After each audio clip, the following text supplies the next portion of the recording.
call of the Hogs can be heard all the way to San Francisco. You're listening to Pod at the Palace with Curtis Wilkerson on Inside Arkansas. What's up, everybody? Welcome into the Pod at the Palace post-game report card following Arkansas's 109-77 win over Southern at Bud Walton Arena. The Razorbacks improved to 1-0 on the season. We've done a few of these, but this is the first one that counts. The Razorbacks are in the win column. You got to love it. I am your host, Curtis Wilkerson, with Inside Arkansas, by the way, and our post-game content this season, it's presented by our friends over at SARACEN. It's Arkansas's #1 sports betting app. Just download today on your Apple or Android device, and new users, be sure to use code INSIDEAR for their no-strings-attached promo, where you get $125 instantly when you bet your first 25. I'll tell you this right now, for anybody who was over on SARACEN, they get on those Trevin Brazil props from this game. You left richer than you walked in there. Let's just say that. I don't want to spoil, no spoiler alerts here, but he's going to be graded well in this particular game. Unreal performance. Okay, so here's how things going to work this season. We're going to start by quickly looking back at our 5 things to watch and our 5 stats to strive for pregame, to see if we were onto something or not, how it played out. We'll grade the offense and defense from a team standpoint, and then we'll get into the individual player grades. And remember, when we do these player grades in our report card, it's not a player-to-player comparison. I'm not comparing Malik Thomas to DJ Wagner. No, I'm comparing them to themselves and the expectations that we have for them from an individual standpoint based on their matchups, all that kind of stuff there. But at any rate, we had 5 things to watch going into the game. And the very first one that we had was freshman fireworks, right? What are we going to see under the lights in a game that counts from Darius Acuff and Malik Thomas? Well, were you not entertained? I mean, we had a lot of people on our post-game show saying, yeah, is this the best freshman duo that Arkansas has ever had? Well, they got to be in that conversation, don't they? I know it's early, but good grief. These guys were awesome in exhibition play. And then they come out here in this one, and we'll get into way more detail, obviously, as we get into our player grades. But, I mean, good grief. They both scored over 20 points in this basketball game. They combined for 7 of Arkansas's 10 3-pointers, 11 of Arkansas's 23 assists. I mean, they were both really, really good. And what I love about those two is they just go about it in such different ways, right? Like, Acuff is just so meticulous and calculated and calm, cool, and collected. Malik Thomas is kind of that firecracker, right? Where he can just pop off at any minute. He's kind of fueled he gets his adrenaline going by acting out and being boisterous and just having that huge personality out there. It's so much fun to watch. So yeah, I'd say we enjoyed that one. The next thing that I had on the list there was for Arkansas to get DJ Wagner going. Work in progress. Work in progress, to say the least. We'll talk more about that when we get into his grade, but still trying to figure out exactly where he fits right now, and taking a little bit longer than I expected to. We'll talk about it. The third thing to watch, we had Nick Pringle just being on the floor because we didn't get to watch him much. He only played 11 minutes in the first exhibition, 11 minutes in the second exhibition because of foul trouble. And I just wanted to see him out there, one, because I'm trying to get a better feel for where he fits on this team and what his role might look like and what he brings to the table, even though we think we know, we hadn't really gotten the chance to see it. And the other part of it is I wanted to see what it looks like with the front court rotation when he's playing the minutes that you would expect him to, which is going to be more than 11 per game. Well, we got all that. In fact, he played 22 total minutes in the exhibitions. He played 25 minutes in this particular game, and Malik Youn winds up playing 18. Trevin at the 4. It was incredible. It was almost like you couldn't even take him off the floor. But I think we got a little bit of a better understanding of what that's going to look like. And then also some things that they need to work on in the front court, which we'll talk about. But that is one area of this team where, hey, they have looked awesome. I mean, awesome. But there's room for growth. That's one of them. I think it's fair to say. Carter Knox was a DMP. Wanted to kind of see him get reestablished in the flow of the offense, be a little bit more assertive. He didn't play. Toe sprain, turf toe, tomato. At the end of the day, that's why he was out, and he's listed as day-to-day. I was told earlier in the day when we started to hear that he might not be available, that they anticipate having him ready for Michigan State. That's great. He's still got to get out there and practice, Wednesday, Thursday, Friday, leading up to the game. And you'll just have to see how he feels, right? But it was more precautionary than it was something that absolutely would have kept him out. If they were playing Michigan State tonight, I feel like he probably would have given it a go, although not being 100%. So we'll see how it responds in practice, but they certainly need him in East Lansing. Either way, I don't think it's going to be something that lingers too long on him. I know sometimes you hear turf toe and you think about that with football players who miss a ton of time and everything. There are scales to this, right? A sprain, you got grade 1, grade 2, grade 3, and it can go from minor to moderate to severe to a full tear, whatever.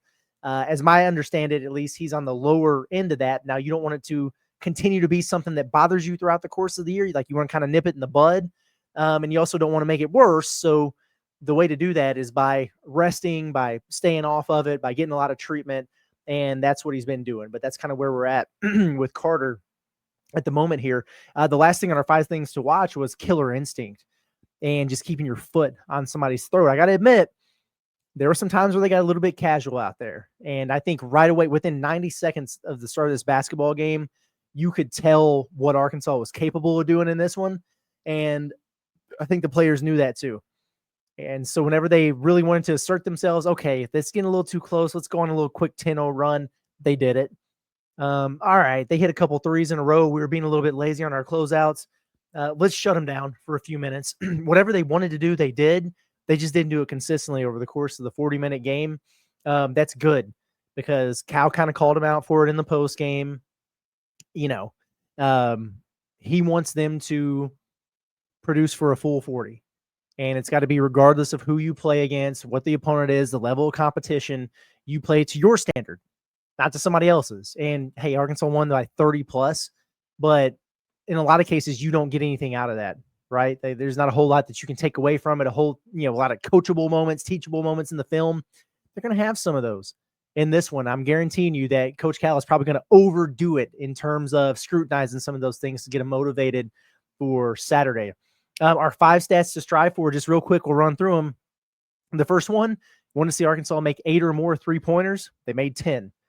They said, hey, they've been stinking up from the free throw line. Let's set a number of 72%. Just get over that.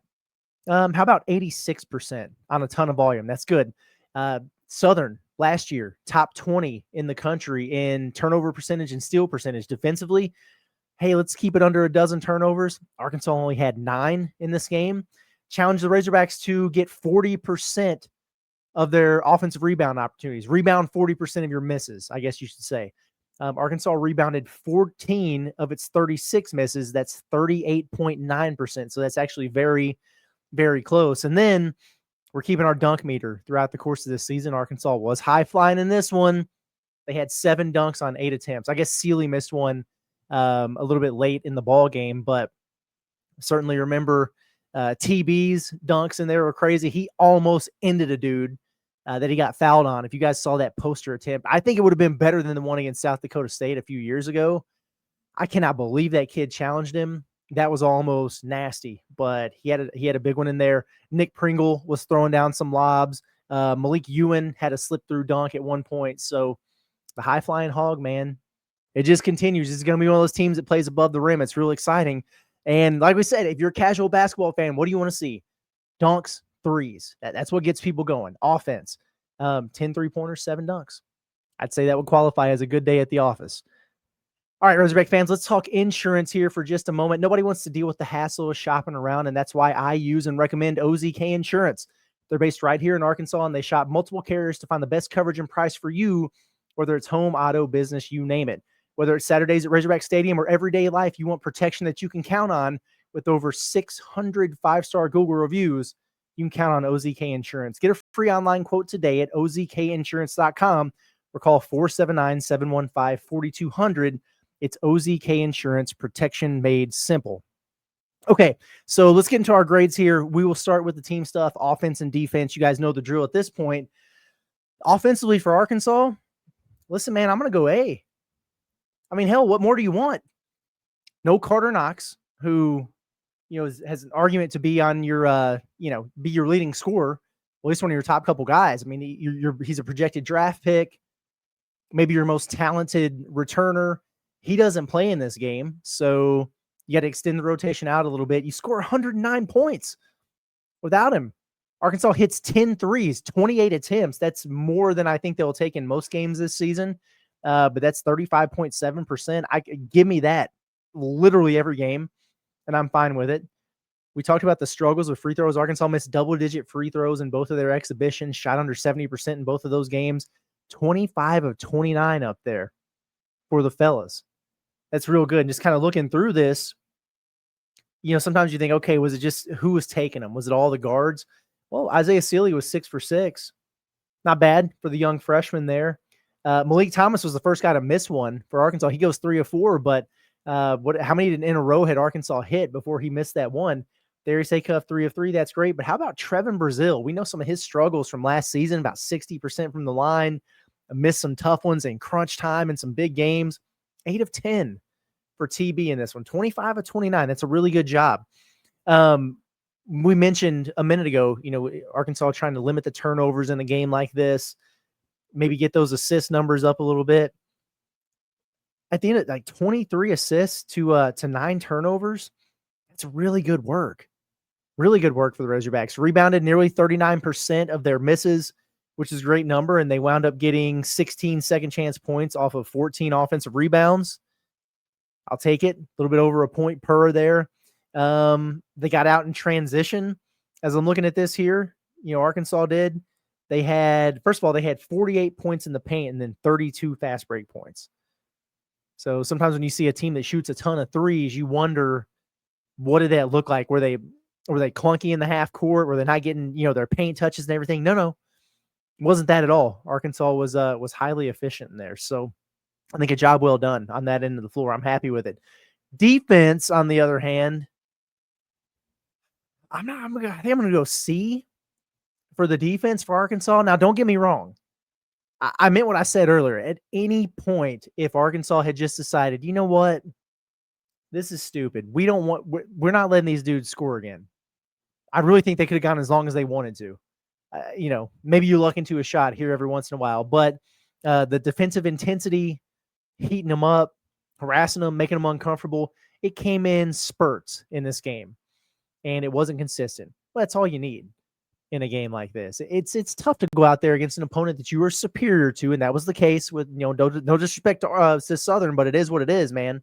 And to bring it full throttle for 40 minutes. And they did more than enough in this basketball game, no doubt about it. But it wasn't as dominant as it could have been. I mean, you only turned them over 12 times.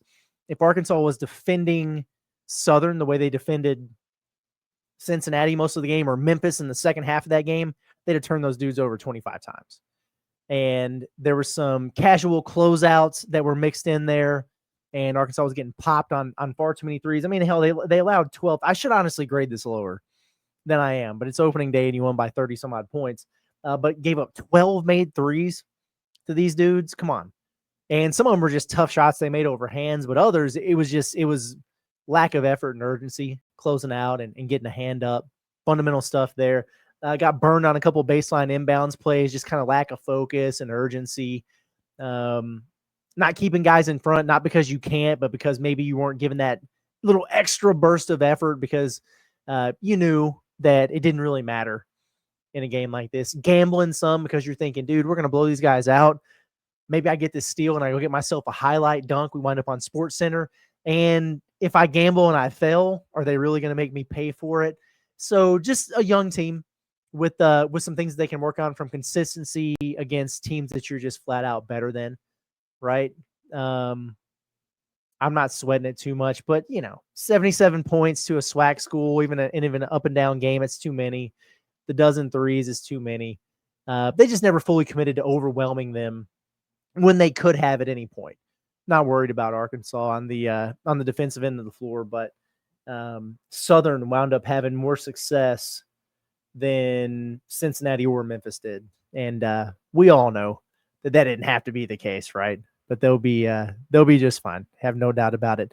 Hey, I want to welcome a new sponsor to the Pod at the Palace here. This episode is presented by Air of the Ozarks, your #1 heating and cooling company in Northwest Arkansas. Since 2018, Air of the Ozarks Heating and Air Conditioning has been serving Northwest Arkansas with trusted HVAC repairs and installation services for all residential and commercial clients. To understand your HVAC system is a major investment. That's why they want to make sure you're getting the best possible service on it.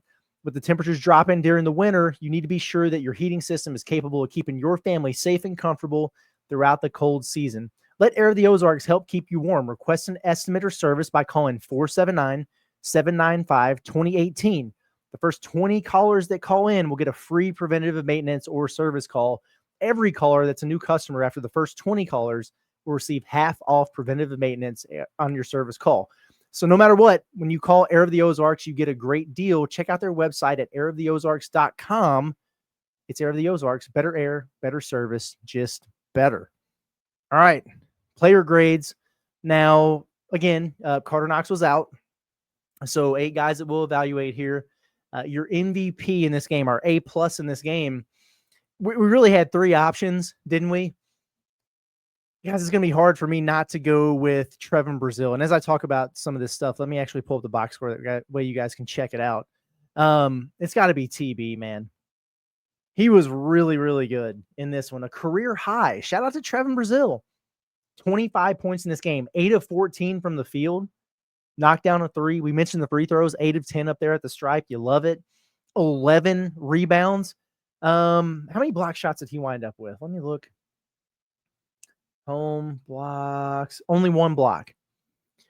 If you guys remember our pick to click on the preview show Monday morning, it was Trevin Brazil. Big double energy in this one, and that's exactly what he did. Are you guys believers yet? Are you picking up what we were trying to put down throughout the entire offseason with Trevin? That he is just flat out a better version of himself than we've ever seen. And he's carrying himself different. His attitude's better, more physical. His confidence is there. And he's doing some things that he hasn't done before. And we saw signs of it throughout the exhibitions. And he really, really took off in this game, as he should have. He should dominate teams like this, and that's exactly what he did. So I don't know how you can ask for any more from Trevin. He had a crazy dunk in transition, and he nearly knocked the official into Gucci Row right there, which was hilarious. We mentioned him trying to baptize the poor kid out there, but he did some really, really good things. Arkansas was able to put him in the middle of the zone, and they had nothing for him. He was leading the break a ton. He gets the rebound, and it's not that he doesn't look for outlets, but if it's not there, he's more than comfortable dribbling the ball up the floor himself. He's just evolved his game. And another thing that I really like from Trevin, how many deflections did he get defensively today? As he should, man. 7'4" wingspan at 6'10", and that's just a part of his game that we haven't seen enough of in the past. Deflection after deflection out there. Looked really good. He's comfortable defending on the perimeter now. He just was awesome. So Trevin Brazil, A+, man. Really impressed with him. One of 3 Razorbacks to score over 20 points in this game. And man, I almost nailed it. I'm not saying I'm mad because I'm really pumped for TB to get that 25, get that career high. But I picked Trevin as my pick to click. It's like, hey, he's going to have a monster game. He's going to have a double-double. But my caveat was that Darius Acuff would lead the team in scoring. Well, after his first half, I thought that I was going to crush that. Turns out that he came up one bucket shy. He had 22 points. Acuff did. 8 of 13 from the field, 3 of 5 from 3, made his free throws. 4 assists, couple turnovers, a block. I thought he had more than 1, if I'm being honest with you, and a steal for Acuff in 29 minutes there. You know what's interesting about this, majority of the first half, he was fine, I would say. Was getting downhill, made a couple tough runners, tough finishes at the basket, a little bit up and down defensively. He was a culprit on some of those made threes, not closing hard enough. Got beat off the balance a couple times, but then he was making plays. Like he blocked. I could have swore that he blocked 2 3-pointers or got a fingertip on him, or at the very least, he altered them by really contesting well, and the guy just skyballed it and airballed it. And then he had another block on a drive. So did some things defensively, had some ups and downs there. But I was just kind of like, he's fine. He's doing all right in this game. In the last 3 minutes and 15 seconds of the first half, Darius Acuff scored 14 points. And that includes 3 3-pointers and an and one. He was cooking them boys out there. And I love it. He made his first three, good looking shot, catch and shoot, great. The next one, it was crazy because him and Malik were just on a fast break, and Malik threw a terrible lob, and it was a turnover there in transition when he had numbers. Cal was pissed, and the next trip down the floor, like 15 seconds later, Acuff catches in transition, pulls up a transition three. And I was like, man, Cal is going to kill this kid, and he splashed it.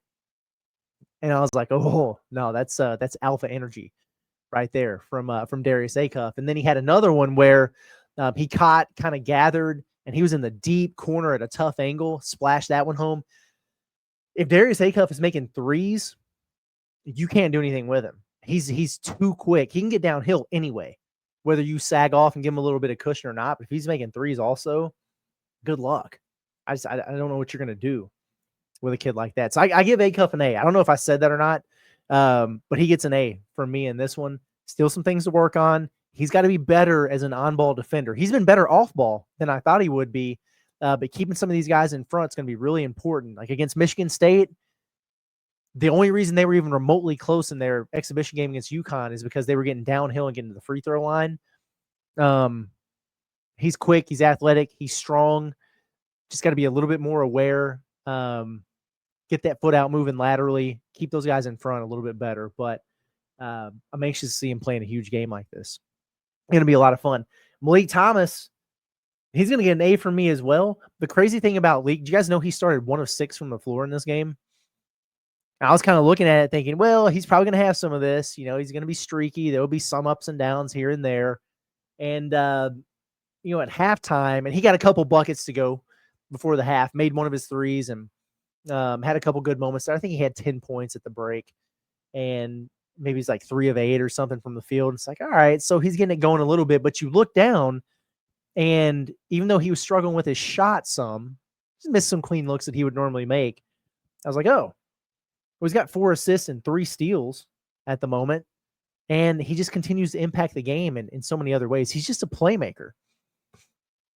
And you don't have to score to be a playmaker. Am I right? I mean, you can make plays on the glass. You can make plays creating for your own teammates. You can make plays defensively. He does all those things, man. And it's really impressive. And then, of course, he started cooking there in the second half. He had back-to-back corner threes at one point. He finished this game with 21 points, 7 of 15 from the field. So after starting 1 of 6, he was nearly 50% for the game. 4 of 10 from 3. I love it. I absolutely love that. Shoot 10 threes per game. 10 threes, let it fly, dude. Attempt 300 of them bastards this season. I don't care. Arkansas has not had enough volume from 3, and you got a guy who can get his shot off literally anytime he wants, right off the catch. Let it eat, man. I'm happy with that number. I'm good for it. And if you're impacting the game in all these other ways, and if you need to over dribble and ISO and create something, that midi pull-up game of Malik Thomas is absolutely filthy. His floater game is deep. His layup bag is deep. He's got a lot going for him here. But I like seeing him hoist up them threes. It's good for it. A for him. The 3 Razorbacks over 20 points in this game. TB, Darius Acuff, and our man Malik Thomas there. These freshmen are fun. Don't y'all love watching these freshmen, man? Like, how cool is this? We're spoiled a little bit. Thank you, John Calipari, for that. It's been a good time. Those 2 guys are out there draining threes. I mean, they hit 7 between the 2 of them. And perfect segue, because we're also brought to you by our friends over at Drain Masters of Arkansas. Drain Masters are officially licensed in plumbing and drain cleaning while serving the River Valley, Northwest Arkansas, Oklahoma, and beyond. They're ready to handle all plumbing and drain cleaning needs with professional, reliable service. To request one of those services, give them a call today at 479-646-5585 or scan the QR code on your screen. You can also like their Facebook page at Drain Masters, Inc. Be sure to tell them that Inside Arkansas sent you and get 10% off all of their services.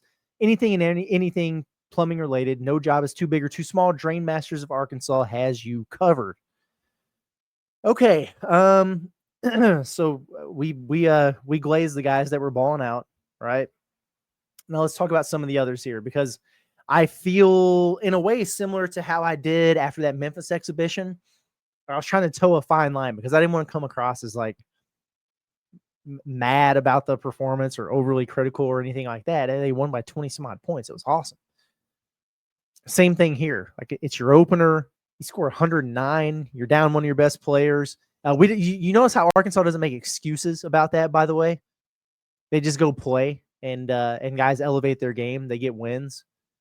Well, we didn't have our point guard. Oh, bother. We don't do that here. Excuse-free zone. Other guys stepped up. You got to love it. But Arkansas didn't play an A game. How many people were there who watched this show? We're at Bud Walton Arena.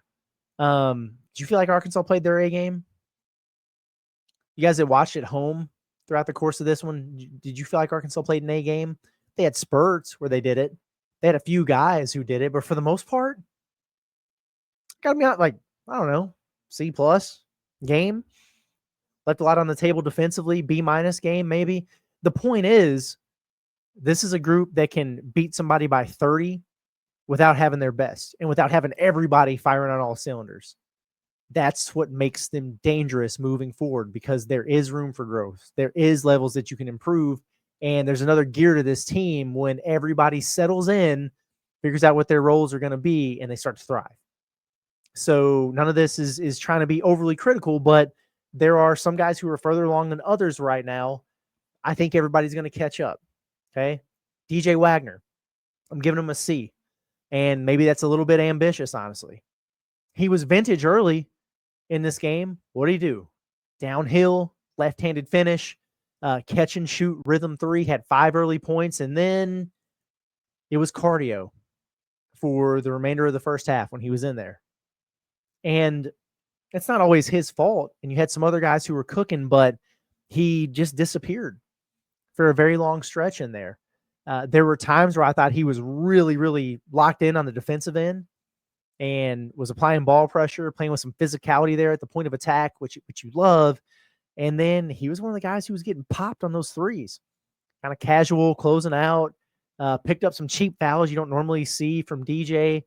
And, then in the second half, I felt like he was trying to shoot his way back into the swing of things. Game was well in hand. It was no big deal, but he wound up he was hoisting threes out there. And he wound up finishing 2 of 7 from three in this game, 3 of 11 overall with 8 points. He did have 4 rebounds. He also had 7 assists. So we'll go C+. The 7 assists is a good number. Only a couple turnovers. Did have a couple steals. So that's fine. But a good amount of that stuff came in garbage time, which, I mean, most of the second half was that, I guess, given the score and everything. But when you look at DJ, he's just not comfortable yet. And it's funny, right? Because you think about this Arkansas team, and it's like they're going to be farther ahead because they've got so much returning production from a team that went through wars together and went to a Sweet 16.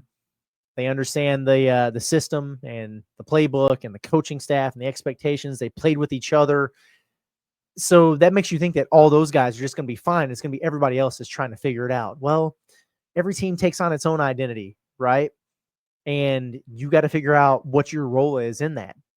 And Acuff, Malik Thomas, those guys are kind of emerging as alphas. Other guys are starting to figure out their niche a little bit. Not all of them. And DJ's just still trying to find that. I think it's a little bit more complicated for him as is he a primary ball handler? Is he off ball? What does it look like when I'm playing with Acuff? What does it look like then if I'm playing with Leak? Now I'm playing with both of those guys some. Where do I fit in this equation? He's just still trying to find it.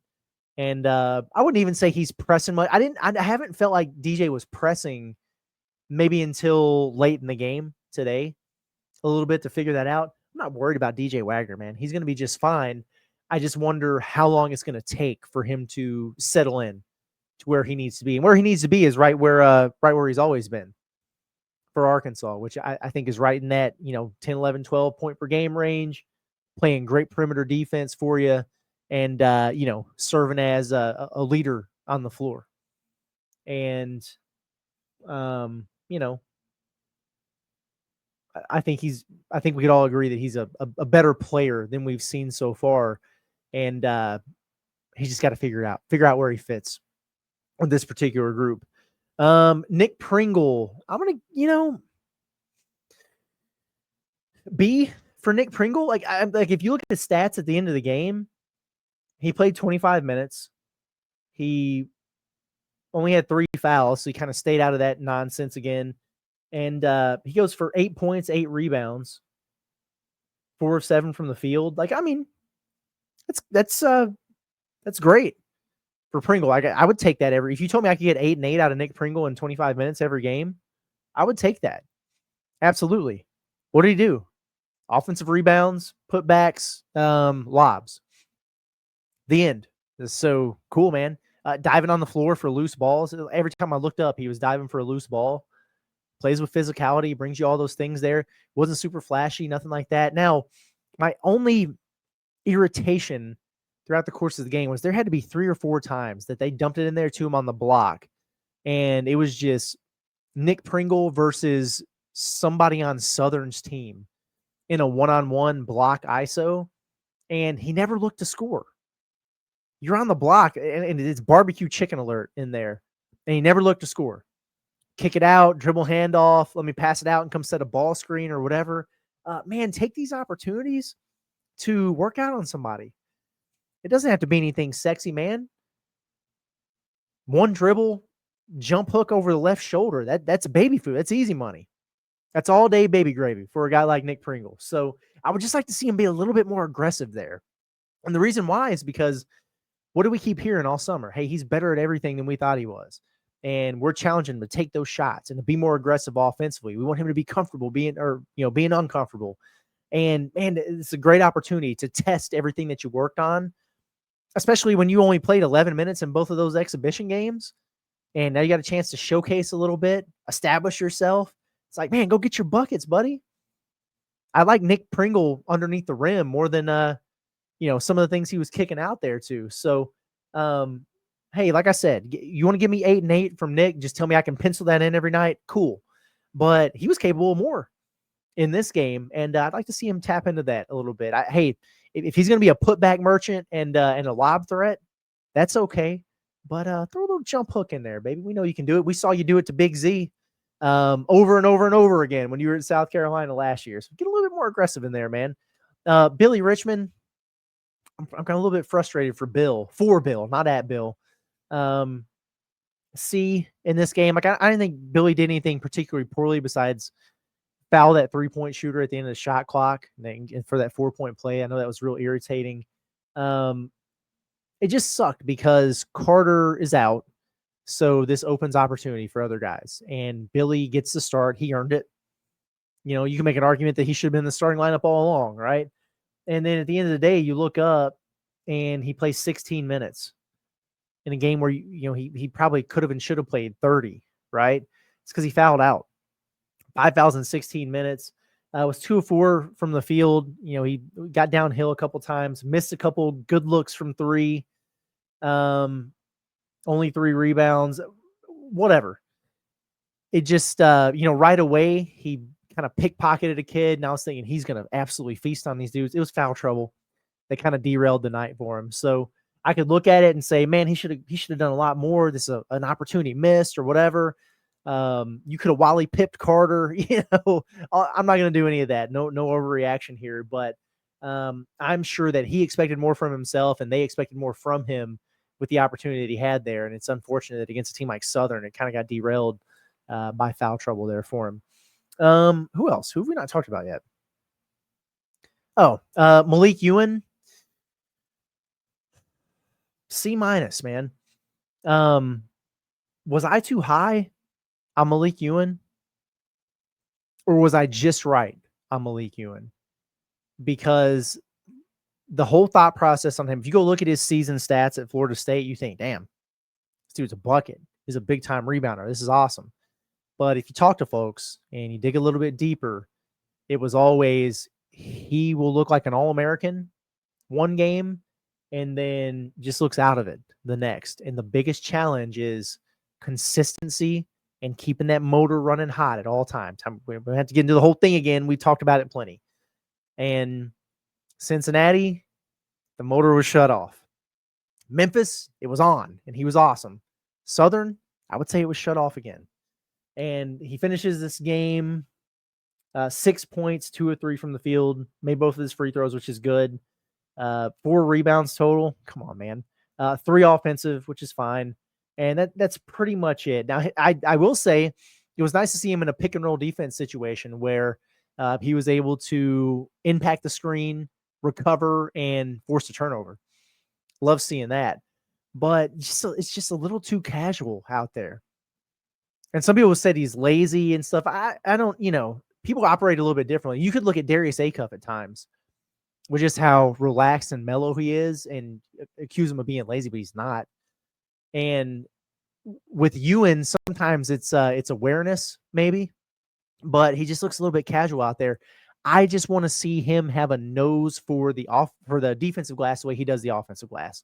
There's one play where Nick Pringle was boxing out 2 guys and a ball came off the rim and landed on the ground, and Malik Ewan was just watching. And there was another time where he was kind of involved in a double, and the guy passed out of it, and he was probably going to score anyway. But instead of just sprinting over to try to contest a shot, challenge a shot, he just stood there and watched the layup. Times where he was supposed to be inbounding the basketball and he wasn't paying attention, and he was running back down the floor, and somebody had to yell at him, and he had to go back. It's just little things like that.